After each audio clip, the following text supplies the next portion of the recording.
Karthi Deepa serial June 24 இன்றைக்கான எபிசோடுக்கான ரிவ்யூவை தான் இந்த வீடியோவில் பார்க்க போகிறோம். என்ன நடக்குதுன்னு பார்த்தீங்கன்னா, நம்ம ரியாவை காணாமல் போன விஷயத்தை பற்றி போலீஸ் 2 பேரும் டிஸ்கஸ் பண்ணிகிட்டு இருக்காங்க.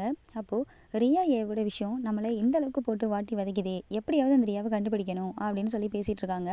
அப்போ இன்னொரு இன்ஸ்பெக்டர் சொல்கிறாரு, சார் நானும் அதுக்காக ரொம்ப என்கொயரியில் நிறையா பண்ணி பார்த்துட்டேன், ஆனால் கண்டுபிடிக்கவே முடியலைன்னு சொல்கிறாங்க. இங்கே இருக்கிற விடுதிகள் எல்லா இடங்களையும் தேடணும், அது மட்டும் இல்லாமல் அந்த ரியாவோட ஃப்ரெண்ட்ஸு ரிலேட்டிவ்னு சொல்லிட்டு எல்லா இடங்களையும் தேடி பார்க்கணும்.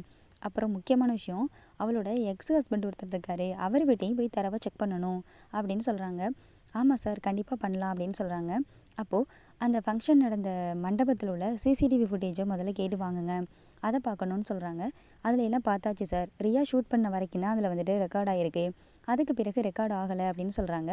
என்னையா சொல்கிற, அது எப்படி ஷூட் பண்ணுற வரைக்கும் ரெக்கார்ட் ஆகிருக்கு, அதுக்கப்புறம் ரெக்கார்ட் ஆகலைன்னா அது என்ன அர்த்தம்? யாரோ பிளான் பண்ணி தாயா அந்த விஷயத்தை பண்ணியிருக்காங்க அப்படின்னு சொல்கிறாங்க. அப்போ இன்னொருத்தர் சொல்கிறாரு, ஆமாம் சார், அந்த ரியாவே கூட இதெல்லாம் பிளான் பண்ணியிருக்கலாம்ல அப்படிங்கிற மாதிரி பேசிகிட்டு இருக்காங்க.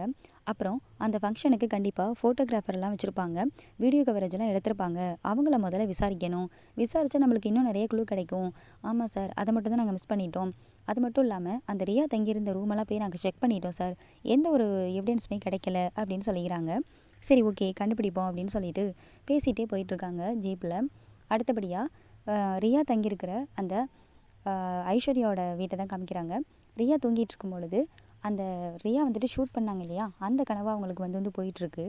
நெக்ஸ்ட்டு வந்துட்டு என்ன நடந்துச்சுன்னா, ரம்யாவோட அப்பா விஸ்வநாதன் ரம்யா கிட்ட அபிராமி மேடத்தோடைய ஹெல்த்தை பற்றி விசாரிச்சுக்கிட்டு இருக்காங்க. அப்போ அவங்க சொல்கிறாங்க, இன்னும் ஆப்ரேஷன் முடியலைப்பான்னு சொல்லிட்டு, நானும் வரையுமான்னு சொல்கிறாங்க. நீங்கள் வந்தால் கூட இப்போ அவங்கள பார்க்க முடியாது, வெளியில் தான்ப்பா நிற்கணும் அப்படின்னு சொல்கிறாங்க.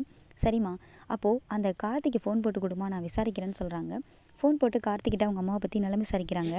கார்த்தியும் வந்துட்டு அவங்க அம்மாவுக்கு எப்படி இருக்குது என்னங்கிறத பற்றி சொல்லிகிட்டு இருக்காங்க விஸ்வநாதன் கிட்ட. அப்போது ஃபோனை கட் பண்ணிவிட்டு விஸ்வநாதன் ரம்யா கிட்ட சொல்கிறாங்க, ரம்யா, இன்னும் உனக்கு மேரேஜ் கூட ஆகலை, அதுக்குள்ளேயே நீ ஒரு மருமக மாதிரி அந்த குடும்பத்தை பார்த்துக்கிறது நினைக்கும் போது எனக்கு ரொம்ப பெருமையாக இருக்குமா அப்படின்னு சொல்கிறாங்க. உடனே ரம்யாக்குள்ளே அவ்வளோ ஒரு ஆனந்தம் ஒன்று வருது. சரிப்பா, நான் போய்ட்டு ஹாஸ்பிட்டலில் என்ன நடக்குதுன்னு பார்க்குறேன்னு சொல்லிட்டு அங்கேருந்து நேராக கிளம்புறாங்க. கிளம்பி போகும்பொழுது அந்த சாமியாரை வழியில் பார்க்குறாங்க. அவர் வழி மறைச்சி கார் நிறுத்த சொல்கிறாரு. யோ சாமியாரை, யார் நீ, எதுக்கு இப்போ கார் நிறுத்தின அப்படின்னு கேட்குறாங்க. நல்லதாக போச்சு போங்க மேடம்னு சொல்லிட்டு சிரிக்கிறாங்க. எதுக்கு சிரிக்கிற அப்படின்னு கேட்குறாங்க. மேடம், என்ன யாருன்னு தெரியலையா? தெரியலையே, நான் தான் மேடம் சுரேஷ். சுரேஷா, நீ என்னது இப்படி அடையாளமே தெரியாத மாதிரி ஆகிட்டப்பா அப்படின்னு சொல்கிறாங்க. உங்களுக்கே அடையாளம் தெரியலனா அப்போ அந்த தீபாவுக்கும் அடையாளம் தெரியாது மேடம், எனக்கு ஒரு பிரச்சனையும் இல்லை. ஆமாம், என்ன பேசணுங்கிற டைலாகை நீங்கள் சொல்லவே இல்லையே அப்படின்னு அவர் கேட்குறாரு. அந்த டைலாக்கை அந்த இடத்துல சொல்லிவிட்டு அங்கேருந்து நேராக கிளம்பி ஹாஸ்பிட்டலுக்கு போகிறாங்க. இன்னொரு பக்கம் அருணாச்சலம் வீட்டில் இருக்கும்போது அபிராமியை பற்றி யோசிச்சுட்டு இருக்காங்க. திடீர்னு அவங்க கனவு வந்த மாதிரி சத்தம் போடுறாங்க. வேணாம், அபிராமியை சுடாதன்னு சொல்லிட்டு ஷோபாவிலேருந்து கீழே விழுந்துடுறாங்க. விழுந்த உடனே வீட்டில் இருக்கவங்க எல்லாரும் ஓடி வந்து என்னாச்சு மாமான்னு சொல்லிட்டு தண்ணி எடுத்துகிட்டு வந்து மீனாட்சி கொடுக்குறாங்க. அப்போது அந்த இடத்துல ஆறுதல் சொல்கிறாங்க நம்ம ஆனந்து. அப்போது அருணாச்சலம் ஆனந்துக்கிட்ட பயங்கரமாக கோவப்படுறாங்க. நீ மட்டும் என்கிட்ட பேசாதடா, உன்னனால தான் எல்லாமே, எங்கேயோ கடந்தவளை கூட்டிகிட்டு வந்து வீட்டுக்குள்ளே வச்சு எல்லாரோட நிம்மதியும் கெடுத்து இப்போ இந்த லெவலுக்கு கொண்டு வந்து விட்டுட்டு ஏன்னு சொல்கிறாங்க. என் மேலே தான்ப்பா தப்பு, நீங்களாம் எவ்வளவோ சொன்னீங்க, நான் கேட்காம அப்படி பண்ணிட்டேன், இப்போ அந்த தப்புக்கு தண்டனை எல்லாம் நான் தான் அனுபவிக்கணும், ஆனால் அம்மா அனுபவிச்சிட்ருக்காங்க, என்னை மன்னிச்சிடுங்கப்பா அப்படின்னு சொல்கிறாரு நம்ம ஆனந்து. அப்போ உடனே நம்ம மீனாட்சி சொல்கிறாங்க, மாமா என்னையும் நீங்கள் மன்னிச்சிடுங்க, நீ ஏமா மன்னிப்பு கேட்குற, இப்படி ஒரு பிள்ளையை பெற்றதுக்கு நான் தாம்மா உங்ககிட்ட மன்னிப்பு கேட்கணும் அப்படின்னு சொல்கிறாங்க. அடுத்து நம்ம தீபா வந்துட்டு ஜூஸ் போட்டு எடுத்துகிட்டு வராங்க.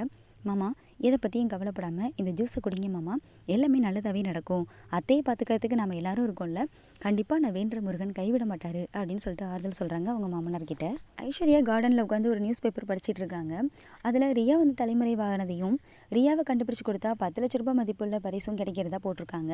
அதை பார்த்த உடனே இப்போ ரியா நம்ம அம்மா வீட்டில் தான் இருக்கா, அந்த ரியாவை கண்டுபிடிச்சி கொடுத்துட்டு அந்த 10 லட்ச ரூபாய் மதிப்புள்ள பரிசை நம்ம வாங்கிக்கிட்டா என்ன அப்படின்னு யோசிக்கிறாங்க.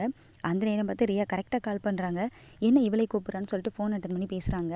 ஆமாம், என்ன நியூஸ் பேப்பர் படிச்சிட்ருக்கியா? ஆமாம், அந்த நியூஸ் பேப்பரில் என்னை காணும்னு போட்டிருக்கா? ஆமாம் ரியா, அப்படி தான் போட்டிருக்கு. என்னை கண்டுபிடிச்சி கொடுத்தா 10 லட்ச ரூபாய் மதிப்புள்ள பரிசுன்னு போட்டிருக்கா? ஆமாம் ரியா, அப்போ என்னை கண்டுபிடிச்சி கொடுத்துட்டு அந்த 10 லட்சத்தை நீ வாங்கிக்கலான்னு நீ நினச்சியா? ஆமாம் ரியா, எப்படி ரியா கரெக்டாக சொல்லிட்ட அப்படின்னு கேட்குறாங்க ஐஸ்வர்யா. எனக்கு தெரியும் நீ இப்படி தான் நினச்சிருப்பேன்னு, அப்படி ஏதாவது பண்ண நினச்ச? ஐயோ ரியா, சாரி, நான் தெரியாமல் சொல்லிட்டேன், நான் அப்படி நினைக்கவே இல்லை அப்படின்னு சொல்கிறாங்க ஐஸ்வர்யா. நீ நினைக்கக்கூடாது, நினச்சின்னா உன் அம்மாவையும் சுட்டு தள்ளிட்டு போயிட்டே இருப்பேன், ஜெயிலுக்கு போகிறேன்னு ஒரே தடியாக காலி பண்ணிடுவேன்னு சொல்கிறாங்க. அப்போ உடனே ரியா, ஒருவேளை நீ ஜெயிலுக்கு போயிட்டேன்னா அந்த வைரக்கல்லை என்ன பண்ணுவ? அதை உன்கிட்ட தான் கொடுத்துட்டு போவேன். அதுக்காக நீ என்னை பிளான் பண்ணி உள்ள தூக்கி வைக்கலான்னு நினச்ச, உன்னை கொன்னுடுவேன் அப்படின்னு சொல்லிட்டு அந்த இடத்துல ஃபோனை கட் பண்ணுறாங்க. உடனே ஐஸ்வர்யாவும் ஒருத்தவங்க செம்மையாக அறையிறாங்க.